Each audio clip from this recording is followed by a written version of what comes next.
The Philadelphia Eagles had a case of the runs on Sunday. 33 carries, 171 yards for the running backs.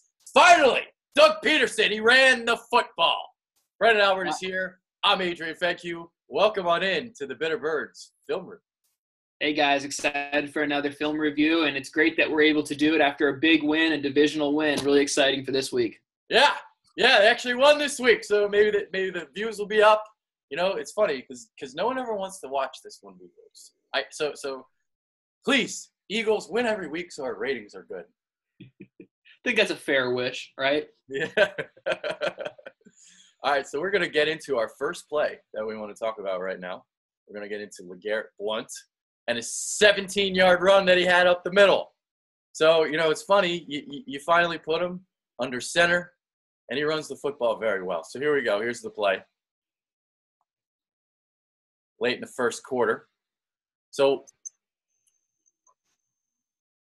you seeing it, Brendan? I'm getting a white screen right now, Adrian. Oh, no. All right. Oh, there you go. Refresh it. If you hop back to the clip, I see it now. Yeah.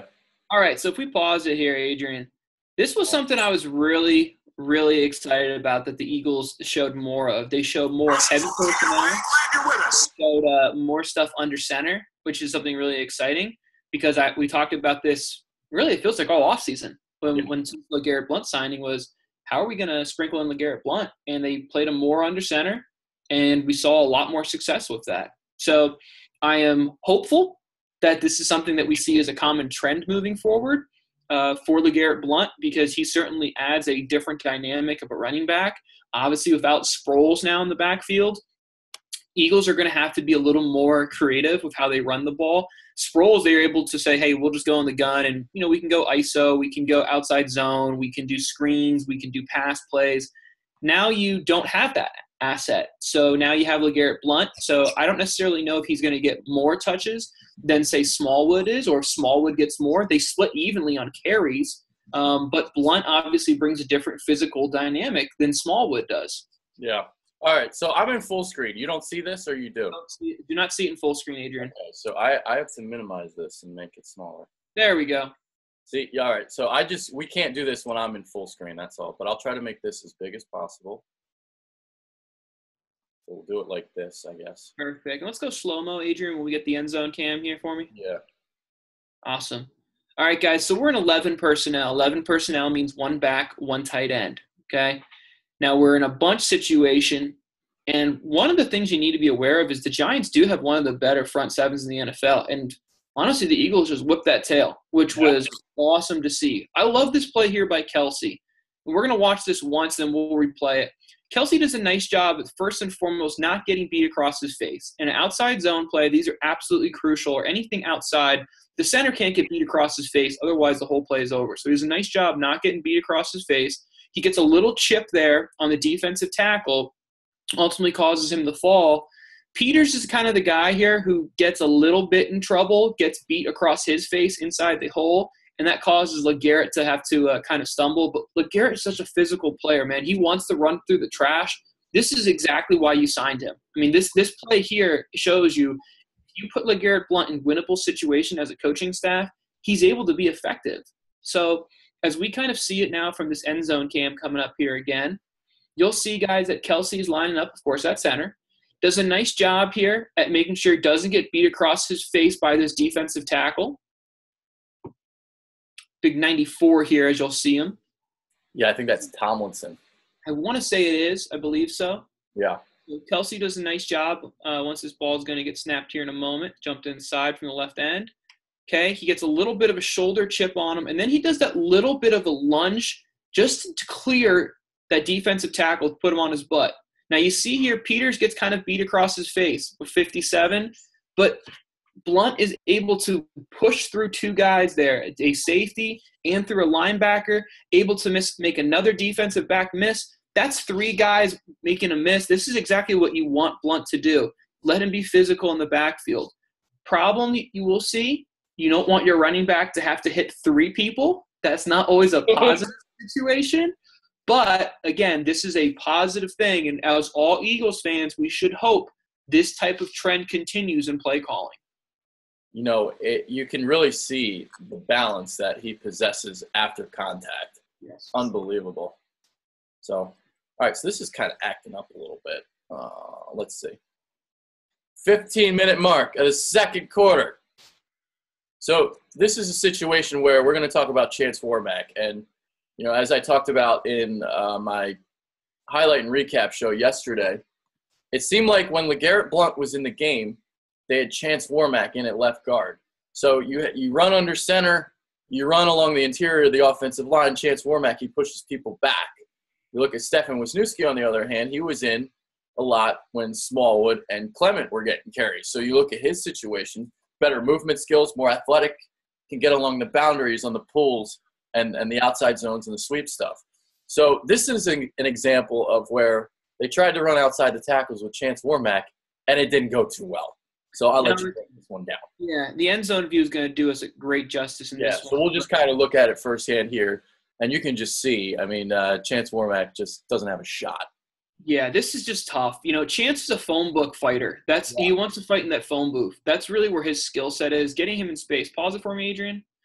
Okay, guys, so I want you guys just to kind of be aware of where this ball is lining up so we can understand the big picture of the game. Ball here is on the right hash. We are running toss left towards the field side. Okay, so that means there's obviously more room for the running back to make things happen. Okay, here's the problem we get. If we see here 57 linebacker, he's outside shade of our guard. He's not head up on him, okay? So that automatically means this linebacker is going to have a 2-yard advantage going outside any ball that's outside. Any ball that's inside of him, it would favor the guard. Because this ball is run outside of him, this does not do Chance a favor.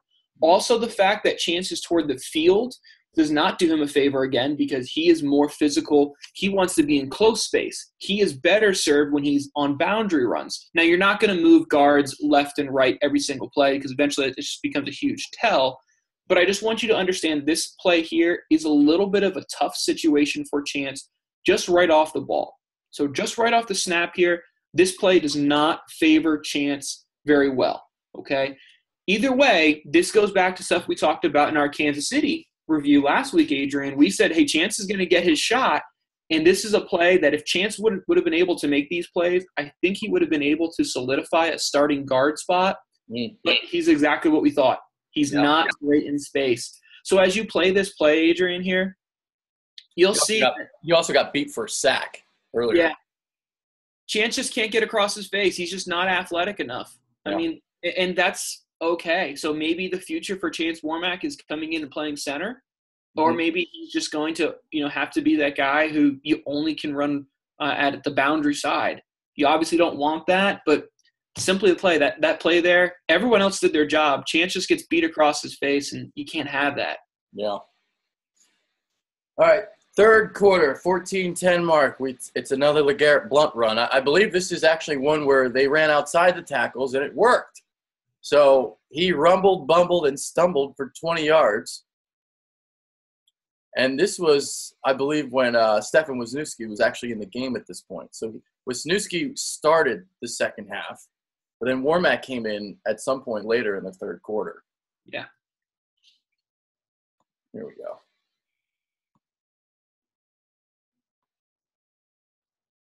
Let's take a peek here at our personnel again. This is big boy football. Okay. Oh, yeah, only one wide out. Only one wide out. We want everyone who is over 250 pounds on the field at the same time. That is the personnel grouping that the Eagles have here. And LeGarrette Blount, I'm sure when he walked into the huddle and he's looking around all these big offensive linemen and tight ends, he started to smile. He's like, yes, people who are in the same weight class as me, people who I want to eat with, this is the type of football LeGarrette Blount was signed for. So this is an awesome situation for LeGarrette Blount. We get that same type of look. This is the exact same play as we reviewed, Adrian, last week against Kansas City, where David Johnson beats I want to say it wasn't Ertz. It was one of the tight ends to the spot. Now, as we look here, look at the box, okay? The Giants are going to match physicality with physicality. This is why, guys, when you a substitute as an offense, you'll see the referee. He'll walk up to the center, in between the center and the quarterback, and say, hold on. The defense gets the opportunity to rotate. So the defense gets the opportunity to rotate, and they see, okay, only one wide receiver. So what are we going to do? Hey, let's take out that nickel back. Let's add another defensive lineman or another linebacker to get physical. So as we count the front here from the Giants, 1, 2, 3, 4, 5, 6, 7, 8. They're going physical, and that's the exact right type of situation.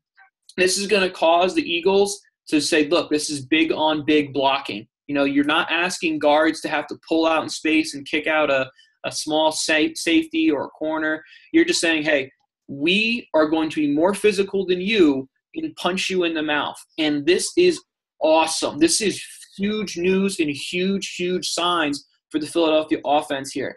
Now, as we look here at the personnel grouping, we actually have a 13 personnel, meaning 1 running back, 3 tight ends. Mm-hmm. So we see the 2 traditional tight ends to our right or the offense's left, and then we see an extra tackle in here now to our left or the offense's right.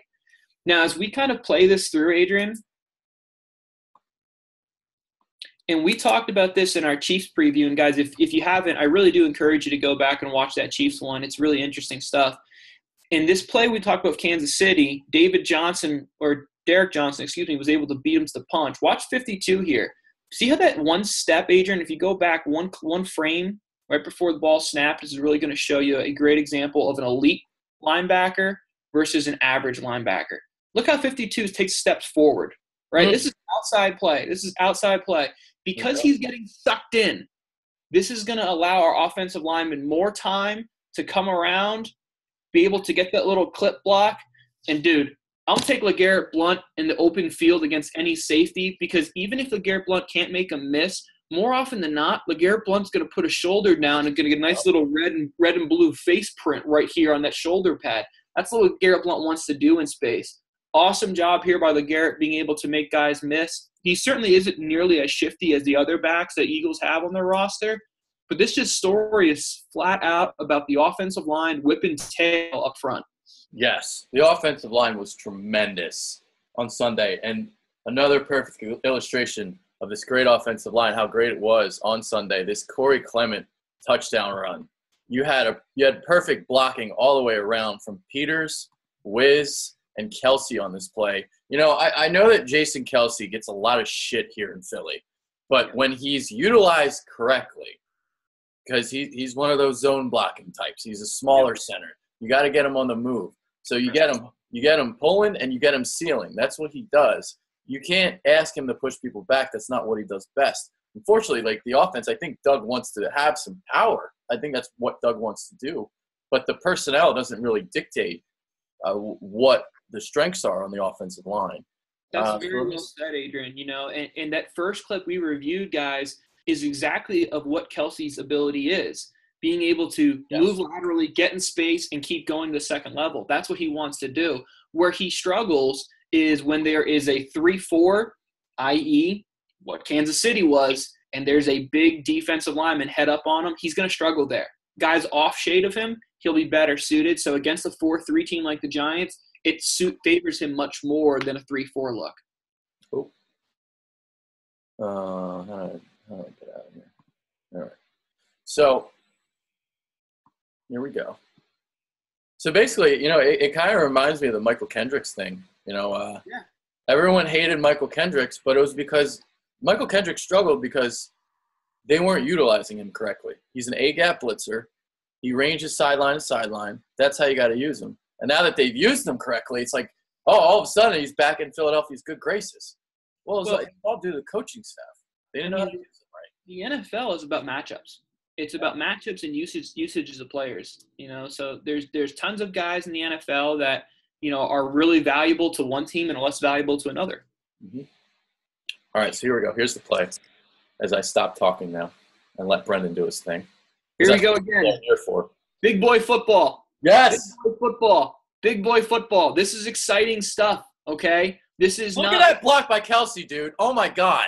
Look at that. This is not spread the ball out when we get into the red zone. This is big boy football.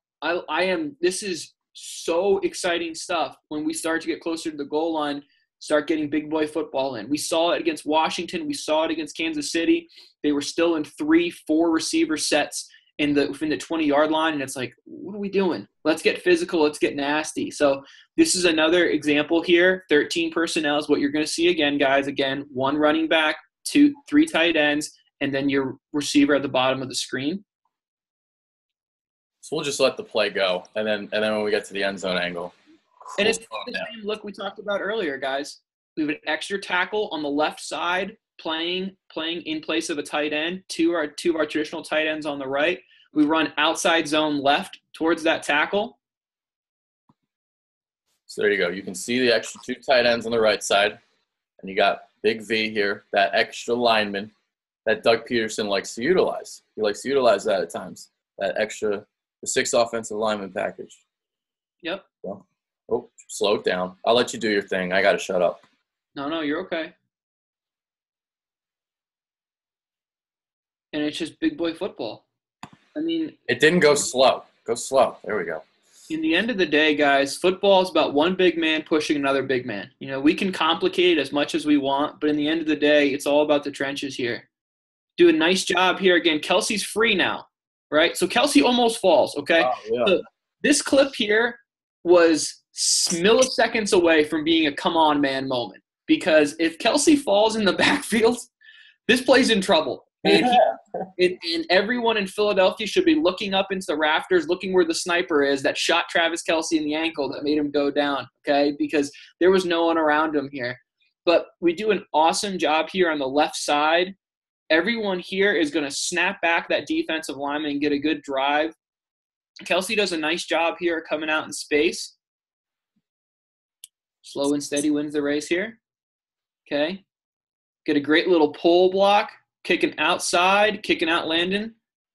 Now we get Kelce here, one-on-one, does a nice seal, get into the alley, and then it's simple.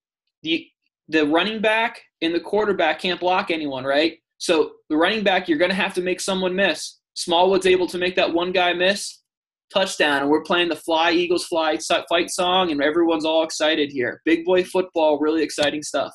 Yeah. Corey Clement, man. Finally getting some carries. It took Doug Peterson 3 weeks to realize.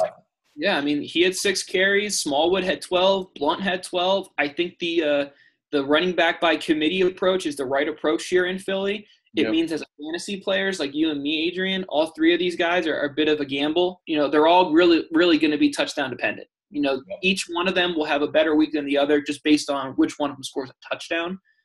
But I love the fact that we are seeing Philadelphia go to 13 and 12 personnel and just saying, look, we're not going to overcomplicate it. We're just going to be physical. And this is another just well-blocked play. You'll see this is another one with Wiz.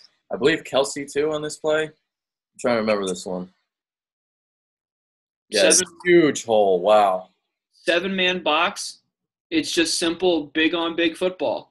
These type of situations when you get 7-man boxes, okay, and we have 5 offensive linemen and 1 tight end, so we know the guy opposite of the play side is going to have to be unblocked. So, so opposite guy is going to have to be unblocked, or 6-man, not including the safety. He bailed out last moment. So it's just one-on-one. It's just simply saying if someone makes a tackle, it's because one of us lost our job. Everyone's able to do their job. Everyone wins. Everyone wins across the board. Does a great job of getting a hole. I mean, there's nothing to review. There's nothing to review. It's just we won. We kicked your butt. That's all it is. Clearly, it doesn't want us to review. It's being so slow. Damn it. Must be feeding from New York. Yeah, the Game Pass does this sometimes. It's not a perfect application. But look at just how. Look at Wiz, dude. Look at this. Wow. Don't do the rotation between he and Warmack. Just start Wiz, and it's it. It's done. It's over. Yeah, Wiz looked really good. He did. Really good. All right. I want to get into some Carson Wentz plays, some Carson Wentz throws.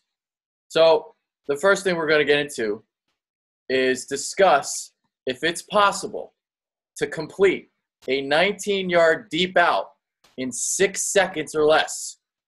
So that's what we're going to talk about right now. So the play before the play before everyone freaking exploded in Philadelphia. Freaking Game Pass Act. Here we go.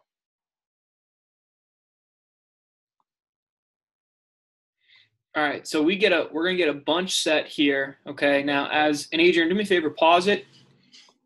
Now Okay. to call a bunch set is smart to avoid the release, the 100%. scrimmage. 100%. It's going to allow someone to get a free release. So as a defensive back, what you're thinking, if you're the press guy, if you are truly in press and you're not in press bail, your ideal situation is you're able to press the point man and push him into the running path of whoever those back receivers are. In this situation, because of time on the clock, I am ideally going to try to press to the inside receiver. I'm going to try to force the point man inside. And the reasoning for this, guys, is because 3 receivers are not all going to run in the same spot in the field. They're not, okay, right? That would mean one defensive back can cover all 3 of those receivers in the same spot in the field. So these guys are all going to disperse. Because we know the time is ticking, we know, hey, Philadelphia, you're going to throw the ball out. So we see here the extra corner. Where is he lined up? Outside shade. Okay. Pre-snap, New York's thinking, hey, we're lined up appropriately. We're okay. I know the most dangerous person to run the out route is going to be the slot defender. The slot defender, traditionally speaking, is the most dangerous person to run the out route. Why? Because he's inside more, he has a larger throwing window to an outside route than an outside lined up receiver. So just based on alignment, this tells us, okay, the most dangerous receiver based on the time of the clock, based on the positioning of the game, is going to be the true slot receiver. So as we play this, Adrian. We'll do it slow-mo. Slow-mo? Please. This is a fantastic play call because it's a tendency breaker. Watch here what the back 2 receivers in that bunch do. He runs the out. He's the bait. He's the bait, okay? This is a simple smash concept, if you guys have heard of that term. Smash concept means you have one guy running the corner, one guy running an out, or some type of variation of that. With the guy running the out route, the first out route, he's the bait. He's the cheese. He's what everyone wants you to buy. So that corner gets sucked up and gets all excited, runs downfield. Quarterback throws the ball right over his head, gets the out. So if we kind of see it, this is an okay angle at it. So you can play this one, Adrian. And Carson reads it. It's just a high-low read. It's just a simple high-low read. If that corner bails and he takes the receiver who runs the deep route, fine. I'll throw the underneath guy. I'll let him get 2 more yards and run out of bounds. If he bites on the cheese, which he does, and that's what we want, I'm throwing the ball over his head. Carson makes a fantastic throw. Nowhere else you could put this ball. Alshon catches it, takes his steps out of bounds. And, guys, yes, you can throw a 19-yard out route in under 6 seconds. You guys all can count. You can count it off on this play. There it is. Yeah, we'll count it right now. Is this slow or fast? Can't even tell. Oh, that's fast. Boom, right there. Perfect throw, too, between a crowd of 3 defenders. Beautiful. So we just talked about a great throw from Wentz. Well, now we're going to talk about one that got away from him. So I believe, all right, I think this is the one that's incomplete. This has been a problem for Carson. A couple times this year, Alshon Jeffrey's fantasy numbers would look a lot better if Wentz would hit one of these deep balls. Some people are complaining about the numbers, but he's won 2 times deep, and Wentz has missed them this year. Well, and when we look at the numbers, if you take away that 50-plus touchdown to Nelson in week 1, I don't know if the numbers are that much different, really, than they would have been in this week. I mean, this week, he was 176 yards, so obviously that's not lighting the scoreboard on fire. But if he makes this completion, we're now looking at 230. So it's a very different type of conversation just because of one miss. when we're looking at this play, what you're going to see is it's going to be cover 2, man under. So it's just 2 deep safeties with man under corners, okay? The weakness in cover 2 is the middle of the field. So the post route is going to be the kryptonite for cover 2 defenses, okay? Now, as we kind of see it here, the slot receiver towards the bottom side of our screen, he's going to run the post. Alshon's going to run the go. Safeties are aware of this weakness. They are very much aware that the weakness of cover 2 is that middle of the field, right, where the hashes are. That's kind of like the strike zone. Mm-hmm. So as you watch this play, you'll see the safety. He jumps all over the inside route, and that in turn means we are one-on-one with Alshon up top. Now, typically in these type of situations, I would assume Alshon is being asked to outside release, because if he is to inside release, he essentially would be running right on the heels of his teammate and receiver, and that would allow the safety to be able to split the two of them right in the middle and be able to move laterally quicker, versus if Alshon outside releases, that's a further distance between him and the other receiver, meaning it's a further distance for that safety to split the two. But I've heard coaches say, hey, you can go inside or outside. It's up to you. So I'm not saying that's definitely what it is. My assumption is he's being asked to outside release because of the pattern, but it could be either one. But as we watch this play, Adrian, I mean, everything is perfect. The pocket is absolutely beautiful. Carson does a great job reading the safety and how the safety is going to take the post route away from him.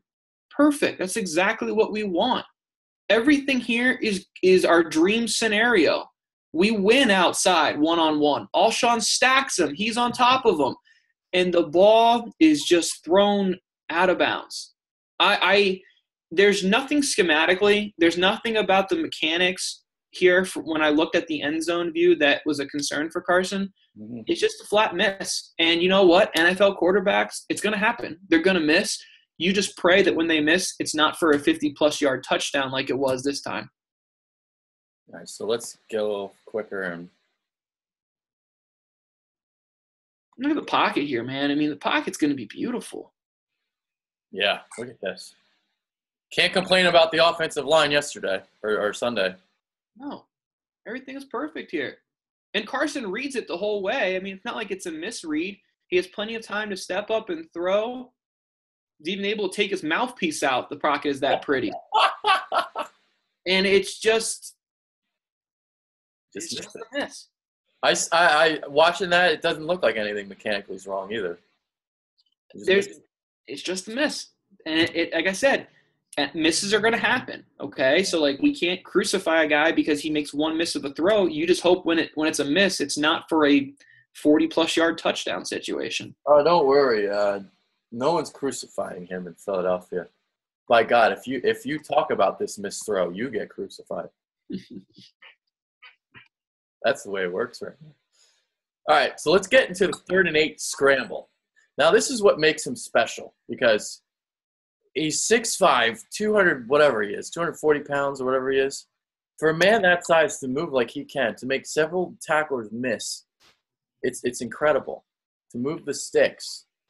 So, geez. I am the worst at finding these plays, dude. I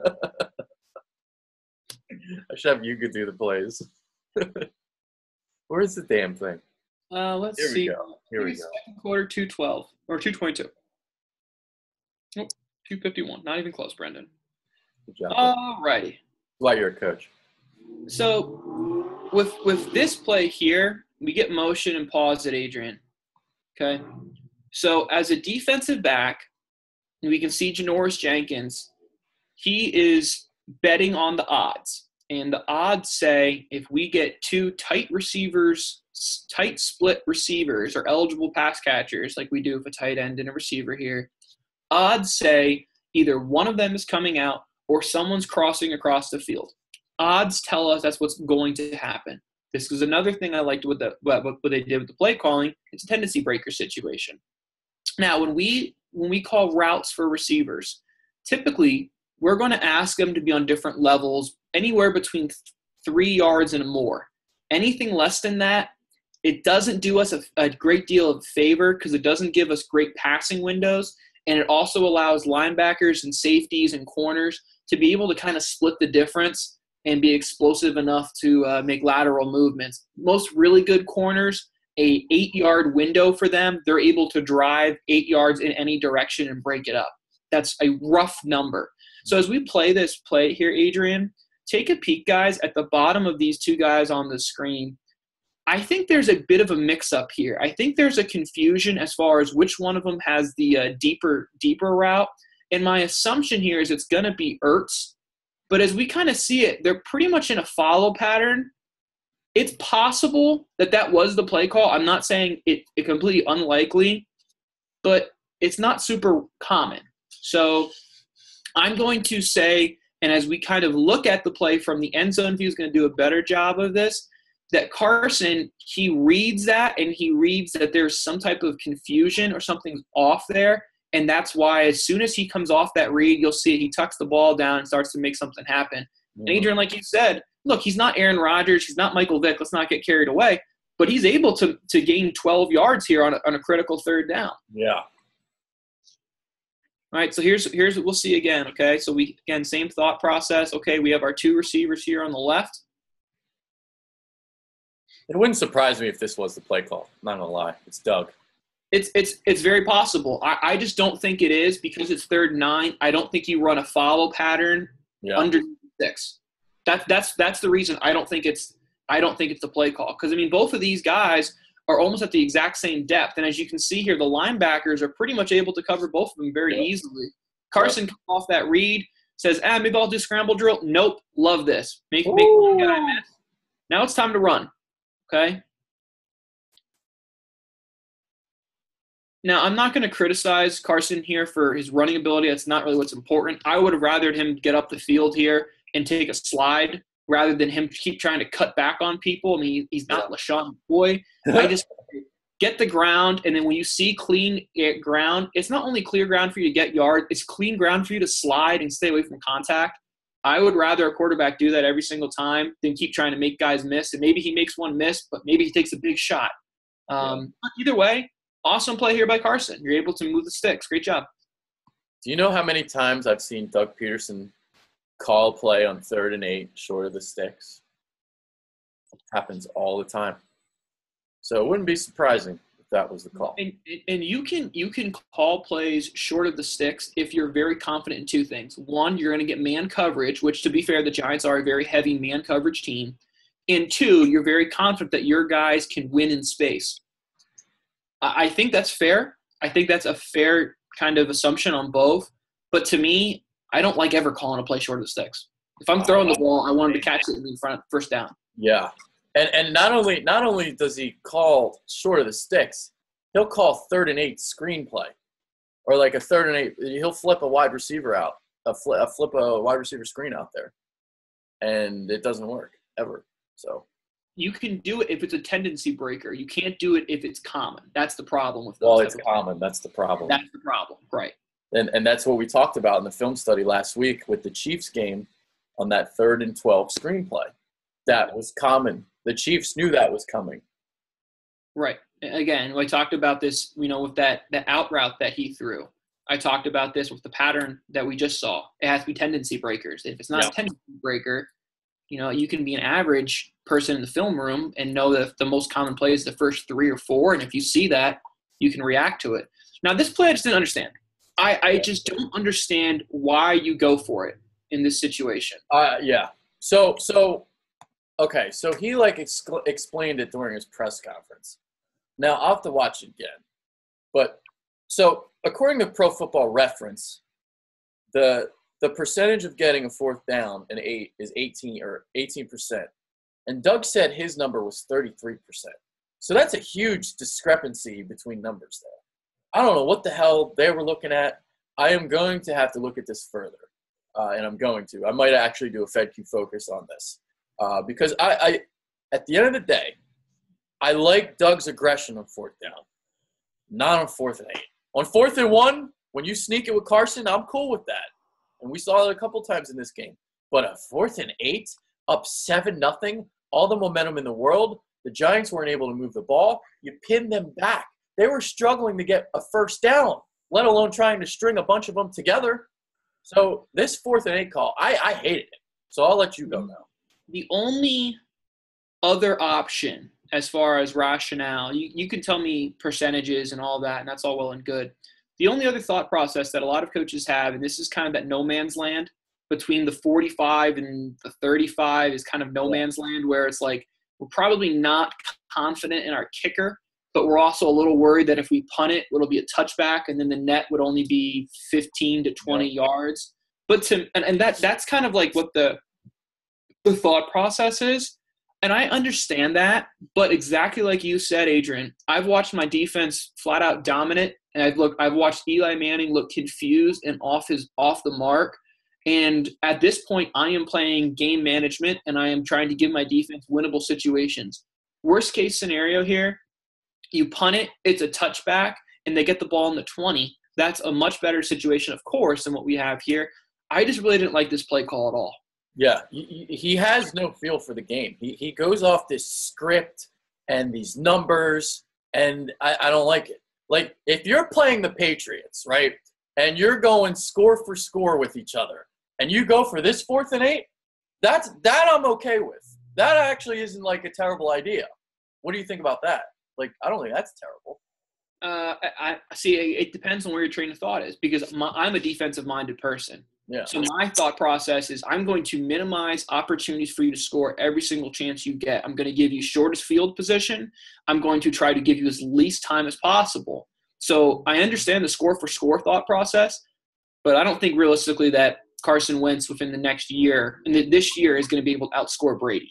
That's just where my thought is. So my thought is minimize how often and where Brady gets the ball. But I hear every argument. To me, I wouldn't have gone for it here, Adrian. But let's take a peek at this play. Yeah, you don't go for it. This is just sheer stupidity. So we'll slow it down. Is it slow? Yep, it's good.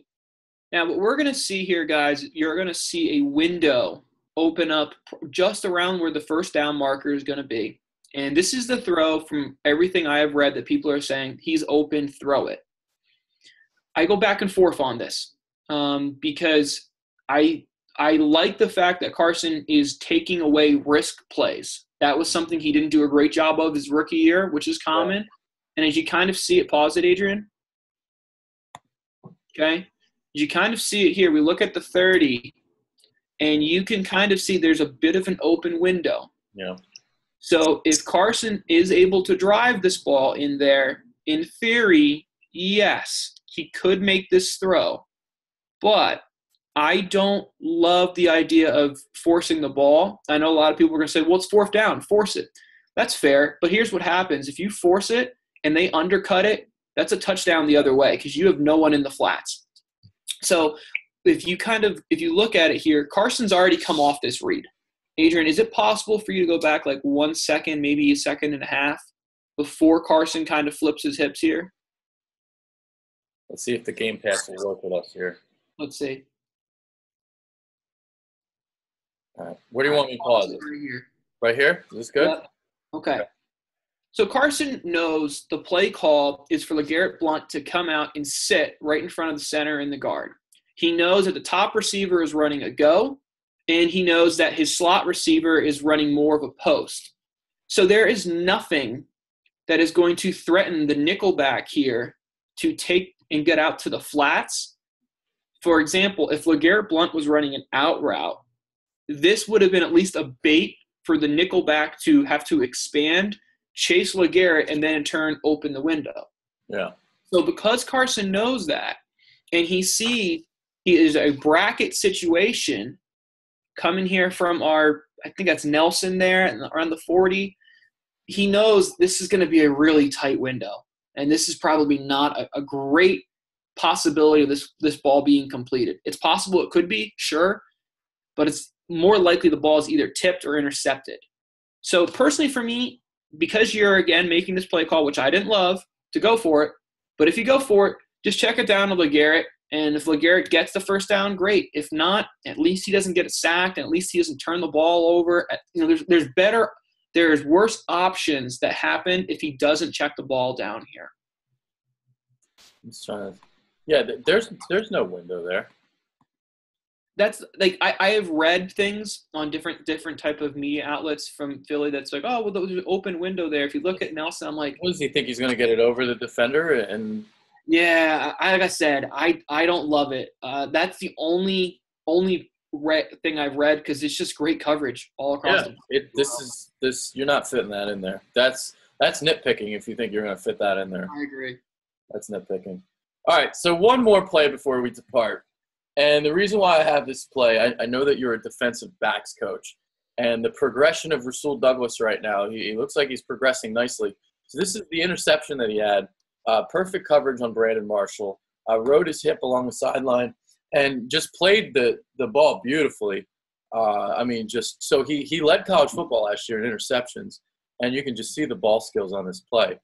Let's see, second quarter, 7:59. I think that's right.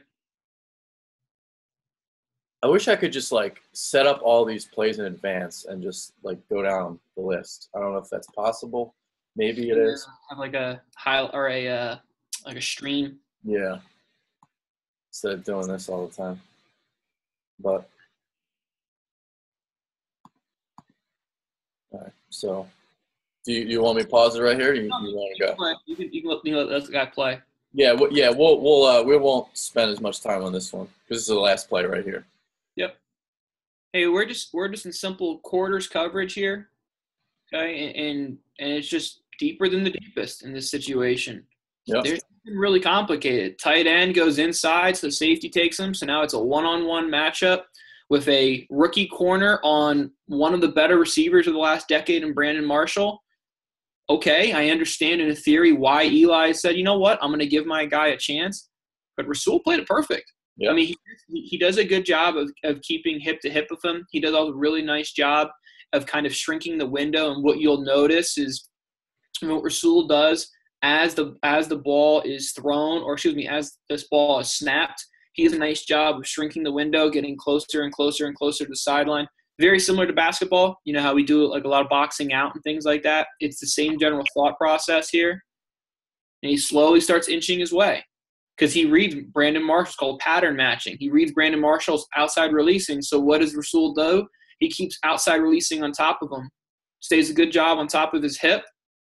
And by the time that this ball is thrown, there's not much of a window there for Eli. Yeah. This is not a good gamble to take when you look at the play. It's a great play here by Rasul Douglas making it happen, and then he gives a little money dance on him. Did he make that interception look easier than it was, or was that an easy pick for a corner? I think it probably is a little of an easier pick for a corner. I think that's a pick an NFL corner should make. Starting NFL corner should make. Yeah, because a guy like Ronald Darby, who doesn't have the ball skills as, say, Rasul Douglas, I'm trying to figure out if he would make that play. I think so. I think it's fair for us to say a starting NFL corner would make that play because – there was nothing complicated to it. I mean, it was just a straight release, vertical, inside tight end's going to get manned up there by the safety. It's just a simple play. Now, that said, if you look back at that missed throw, it's almost the exact same general idea of what Carson missed on Alshon. Mm-hmm. Alshon just won right off the ball, and Rasul did a better job. So he did a good job as a starting corner this week. And also, you got to give Jalen Mills a shout out. I mean, he had 12 tackles. Obviously, maybe he didn't get an interception or look completely locked down against Odell. But you know what? No one looks locked down against Odell, okay? But he did a good job of getting the football, so I at least give him credit there. Yeah, here's what you got to understand. Like, people in Philly are, like, picking on Jalen. Like, listen, he's an average corner going against an elite wide receiver, top 3 in the league. What did you expect? I mean, even his coverage on the 2 touchdowns, it's not like it was terrible. It was good coverage. Right. So we could break it down right now, but I'm not going to keep this going. No, I mean, it took like one of the circus catches that, Odell is able to make. Yeah. And you know what? There are some guys in the NFL, that the old expression, you can't stop them, you only can help to contain them. There's some guys in the NFL, Antonio Brown, Odell, Julio, those are the guys that are in that type of threshold. So I think for exactly what we knew, Adrian, going into what the Eagles' DBs were, they did an okay job holding them in check. Yeah. All right. So that's about it. This is the Bitter Birds Film Room. Hopefully you guys enjoyed when we upload this. So we'll see when it uploads. But that is Brennan Albert. I'm Adrian Fedke. You got anything else you want to say before we depart? That's it. Appreciate it, guys. All right. Later, guys.